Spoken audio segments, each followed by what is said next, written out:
with Derek Chauvin's murder trial. Two members of the Minneapolis Police Department testifying about their officers' use of force training. Sir, is this an MPD-trained neck restraint? No, sir.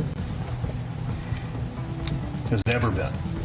Not to my neck restraint, no, sir. If there was, say, for example, the subject was under control and handcuffed, would this be authorized? I would say no. NBC News correspondent Shaquille Brewster is in Minneapolis. Shaq, let's start with the lieutenant we just heard from. He is a use of force instructor with the Minneapolis Police Department. What else did he tell you about the kind of training the officers in that department go through?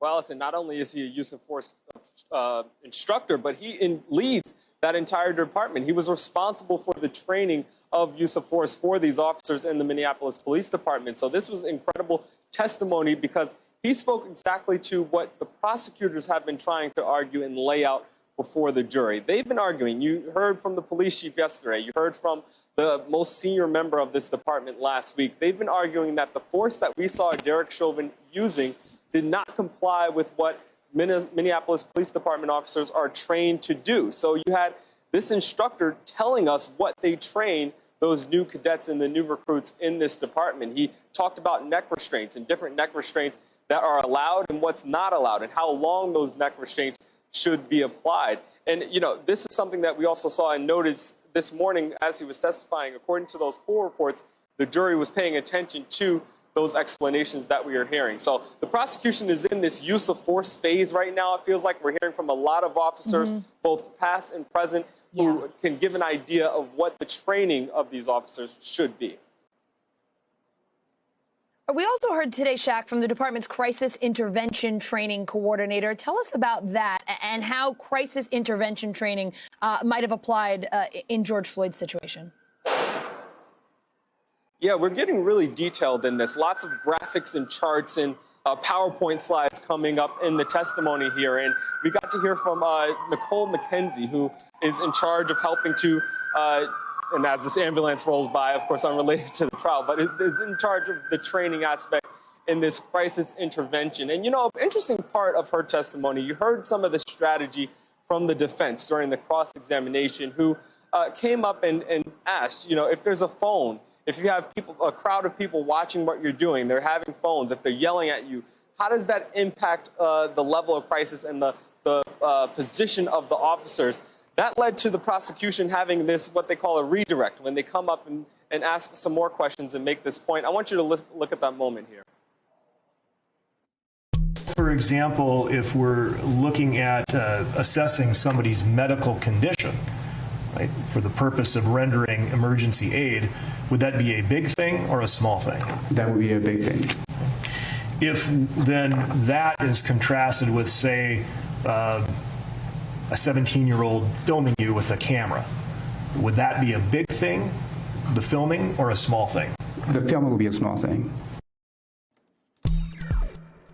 And I want to correct myself. That was actually Sergeant Yang. We heard from Officer Nicole, who testified, who was the last person to testify before this current sergeant who's on the stand right now. And she spoke of the medical training that officers get. You just get the sense that they're putting officer after officer on the stand to talk about the training that they're focused on. And again, that use of force, that's the word, that's the term that we keep hearing as the prosecution continues laying out its case. So, Shaq, you mentioned that they're using a lot of charts. They're getting into really in-depth detail here. We've been hearing that some jurors have been losing some interest over the course of the trial. Is that where you think that they're starting to lose them a little bit? Because last week, the testimony was just so compelling. It's hard to imagine that the jurors weren't glued to every word.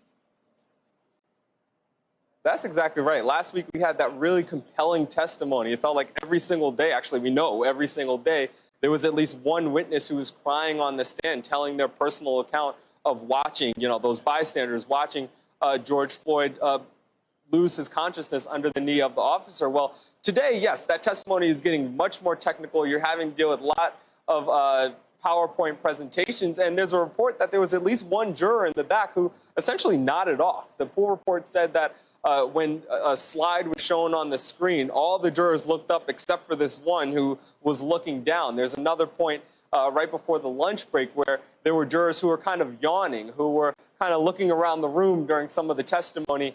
We are getting to that point where we're getting into more of the technical details of this case. That we expect that to continue, especially once we get into the medical aspect of this.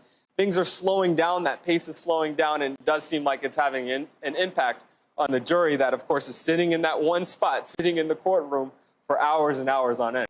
Yeah. Yeah, and we know they're likely going to be sitting there for at least another week or so. It doesn't seem like this is ending in the short term. Shaq Brewster in Minneapolis, thank you so much for your reporting today. Hey, NBC News viewers, thanks for checking out our YouTube channel. Subscribe by clicking on that button down here and click on any of the videos over here to watch the latest interviews, show highlights, and digital exclusives. Thanks for watching.